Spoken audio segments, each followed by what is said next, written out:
Bonjour les amis, c'est le riche le labeur médical qui revient dans ce numéro pour vous parler aujourd'hui de quoi? Pour vous parler de la tuberculose. La tuberculose, c'est une maladie infectieuse de santé publique. C'est-à-dire santé publique, c'est-à-dire que c'est une maladie qui contamine beaucoup de personnes dans le monde. Elle fait partie des 10 premières causes de mortalité dans le monde. Donc, c'est le pourquoi il est très important que nous parlions de cette maladie d'envergure universelle.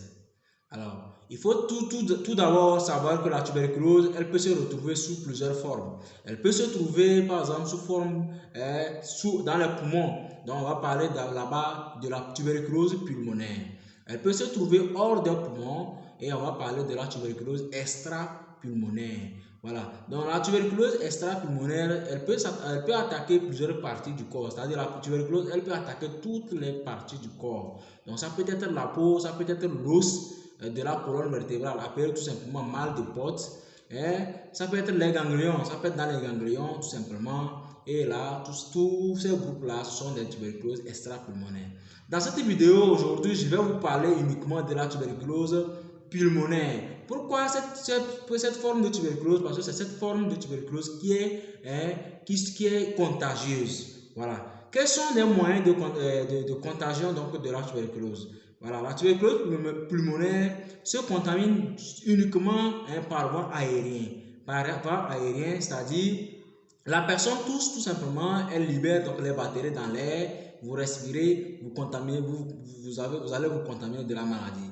Ou bien la personne qui a la maladie éternue ou crache, cela veut dire qu'elle libère les bactéries, on peut respirer ces bactéries-là et se contaminer éventuellement donc, de cette maladie. Donc, quelles sont les personnes, quel groupe de personnes est plus exposé à faire la maladie? Il est très important de savoir quel groupe de personnes est exposé à faire donc la maladie.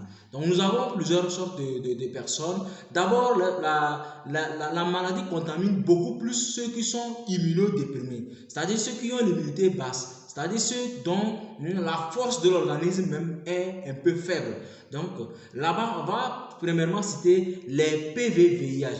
PVVIH, c'est quoi? C'est des personnes vivant avec le VIH. Le VIH, c'est une maladie qui affaisse l'immunité. Et donc, lorsque l'immunité est faible, c'est possible de faire donc, la tuberculose. Parmi les personnes avec immunodéprimée, on cite aussi les diabétiques. Un diabétique est une personne immunodéprimée. Donc, la personne là peut simplement faire la maladie. Parmi les personnes immunodéprimées, ceux qui sont sous stress. Le stress aussi, c'est un élément qui vraiment fait baisser l'immunité de l'organisme.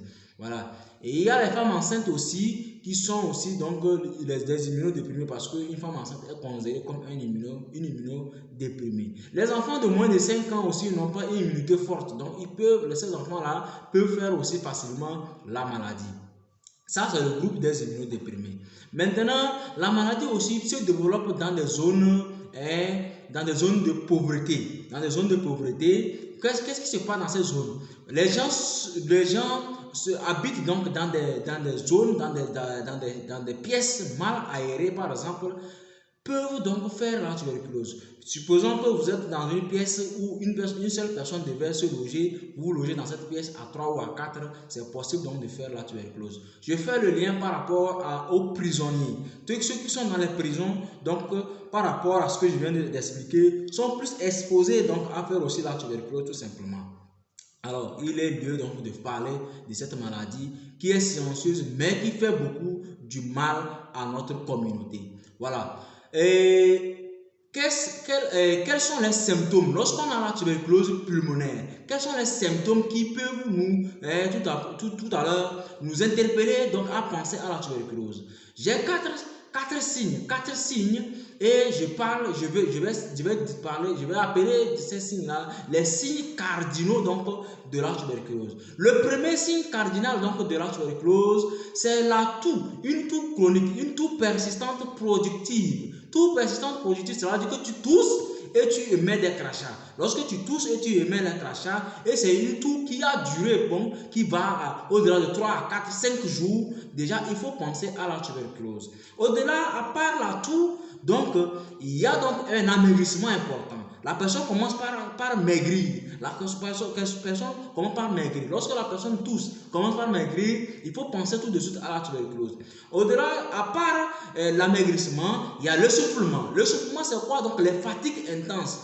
Et la personne va faire un petit effort, il se sent tellement fatigué. Petit effort, il se sent tellement fatigué. Déjà, il faut penser donc à la tuberculose. Au-delà de ça, il y a une sueur nocturne. Sueur nocturne, cela veut dire quoi? La nuit, quand vous vous couchez, vous n'arrivez pas à dormir, vous toussez et c'est une sueur vraiment qui coule. Donc vous suez la nuit. C'est ça qu'on appelle la sueur nocturne. Donc cela veut dire quoi? Je vais vous donner 4 signes. 4 signes. Premier, c'est la toux accompagné des autres signes. Donc l'essoufflement, l'amaigrissement et la sueur nocturne. Lorsque vous avez ces signes-là, s'il vous plaît, levez-vous, allez dans un centre de santé le plus proche ou bien appelez donc, contactez donc votre médecin traitant qui va vous demander l'analyse de crachat par exemple, ou bien qui va vous demander l'analyse de la tuberculose pour voir si vous souffrez de la tuberculose, oui ou non, pour pouvoir vous prendre en charge le plus rapidement possible. C'est très important.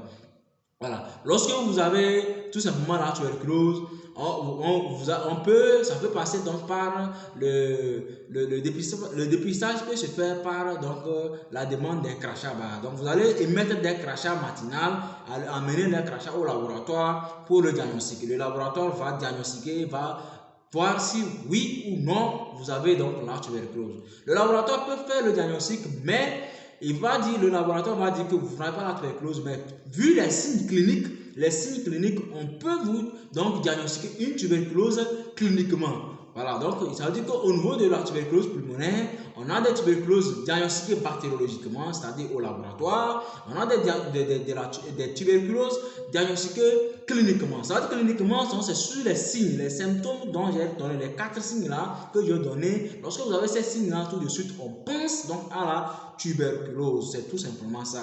Voilà.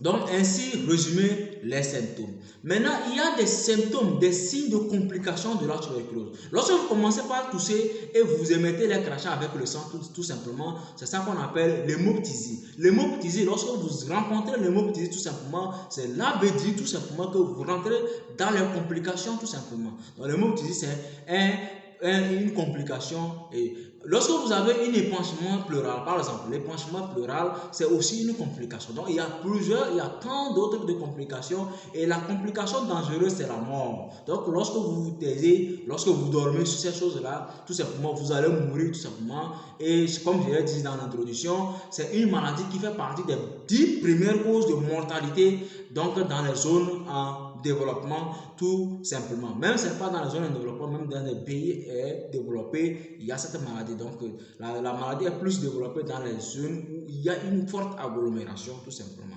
Voilà. Mes conseils, je vais vous donner donc des conseils donc, pour éviter donc, cette maladie.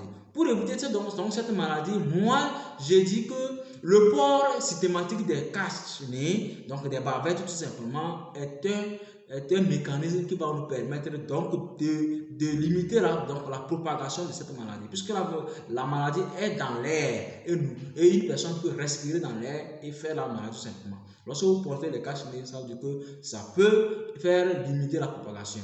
Lorsque vous voulez tousser, tout simplement, vous toussez, vous ne savez pas si vous avez les bactéries ou pas, donc faites ce geste tout simplement de tousser dans le pli du coude. Tousser dans le pli du coude, cela veut dire que vous allez tousser, vous allez libérer des bactéries là-bas. Après, avec le détergent, le savon, vous douchez et éliminez ces bactéries tout simplement. Voilà. Lorsque vous connaissez personne ayant la maladie tout simplement, faites un effort de ne pas cracher dans l'air, faites un effort de ne pas toucher dans l'air. Lorsque vous crachez, il faut que ça soit enterré tout simplement pour éviter la propagation de la maladie. Voilà. Maintenant, qu'est-ce qu'il faut faire? En tant que personne, je vous ai dit que je vous ai donné donc des personnes qui sont plus exposées à faire la maladie. Est-ce que vous êtes vous qui me suivez, est-ce que vous êtes PVVIH? Si vous êtes PVVIH, je vous exhorte tout simplement de vous faire un screening, de voir si vous avez un de ces signes donc j'ai cité. Lorsque vous avez un de ces signes, courez rapidement faire l'analyse parce que la maladie tue beaucoup les personnes vivant avec le VIH. Est-ce que vous êtes diabétique? Lorsque vous êtes diabétique et vous avez un de ces signes, un de ces symptômes, courez rapidement au laboratoire, voir votre médecin pour qu'on puisse donc vous diagnostiquer si c'est la tuberculose, oui ou non. La tuberculose, c'est une maladie qui tue énormément, c'est une maladie qui fait du mal, c'est une maladie donc tout simplement de santé publique, d'envergure publique. Donc, il est très important que vous ayez donc des informations par rapport à cette maladie et vous pouvez voir qu'est-ce qu'il faut faire pour limiter donc cette maladie. Il faut l'hygiène aussi. L'hygiène est très important. L'hygiène est très important, comme je l'ai dit. Donc, c'est une maladie qui aime s'installer dans les milieux de pauvreté. Il faut avoir de l'hygiène, tout simplement. Être propre va vous aider aussi à donc éviter ces genres de problèmes liés à la tuberculose. La tuberculose peut se guérir. Lorsque vous avez la tuberculose, vous pouvez vous guérir complètement. Vous pouvez vous guérir complètement. Il y a donc des comprimés, il y a donc des médicaments qui sont dédiés, qui sont destinés donc au traitement donc de la tuberculose. Donc ces médicaments-là sont sous deux formes. Il y a donc une première phase donc de traitement qui peut durer 2 mois, 2 à 3 mois, qu'on appelle donc la phase intensive. Durant cette phase intensive, qu'est-ce qui se passe tout simplement? On va vous donner des médicaments, donc des médicaments composés de plusieurs molécules tout simplement. C'est le RHZE. Le RHZE, c'est quoi? C'est un médicament qui est composé de la rifampicine, qui est le R, le H qui est l'isoniazide, le Z qui est la pyrazinamide et le E qui est le thambutol. Donc les 4 molécules, c'est eux qui sont comprimés donc, dans ces médicaments-là et qu'on prend et qui peut guérir donc la maladie. Après donc les 2 ou les 3 mois de prise du RHZE, vous allez faire une phase d'entretien qui dure 4 mois au moins, et donc durant cette phase-là, on va vous donner donc un médicament composé de la rifampicine et de l'isoniazide tout simplement que vous allez prendre. Et après, à chaque moment, il y a des contrôles. Donc, par exemple, vous allez prendre les médicaments, il y a des contrôles deuxième, troisième mois pour voir comment la maladie s'améliore. Il y a des contrôles 5e mois et il y a des contrôles en fin de traitement. Ici, nous parlons de la tuberculose pulmonaire. Donc, il y a des contrôles en fin de traitement. Alors, est-ce que vous avez un de ces signes que j'ai cités? Si vous avez un de ces signes, je vous exhorte tout simplement de quitter, de vous lever tout de suite, d'aller, par exemple, vous faire le test de la tuberculose. Et si oui, vous avez la maladie, vous faire prendre en charge et vous guérir tout simplement. Est-ce que vous êtes à côté de quelqu'un qui a la tuberculose, par exemple? Donc, si vous ne connaissez pas, dans ce cas, votre statut sérologique, c'est le lieu d'aller faire votre statut, de connaître votre statut sérologique, de voir si vous avez le VIH ou pas. Et si vous avez le VIH, tout simplement, faire le screening, tout simplement, de voir si vous avez un de ces signes-là. Si vous avez un de ces signes, tout simplement, on va donc tout simplement prendre les médicaments. Souvent même, un PVIH qui est à côté d'une personne tuberculeuse pulmonaire, tout simplement, doit suivre un traitement prophylactique, tout simplement. Donc, en termes de prophylaxie, on fait de la prophylaxie des immunodéprimés, la prophylaxie des moins de 15 ans, des enfants de moins de 15 ans, eux aussi sont plus exposés, ils sont exposés à faire la maladie. Donc, on fait leur prophylaxie pour éviter donc de faire donc cette maladie.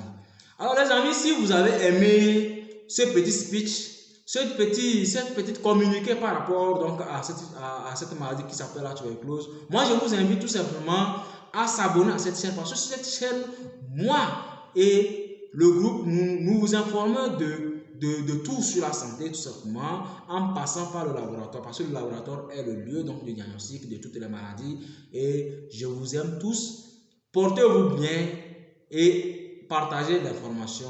On s'attrape. Ciao.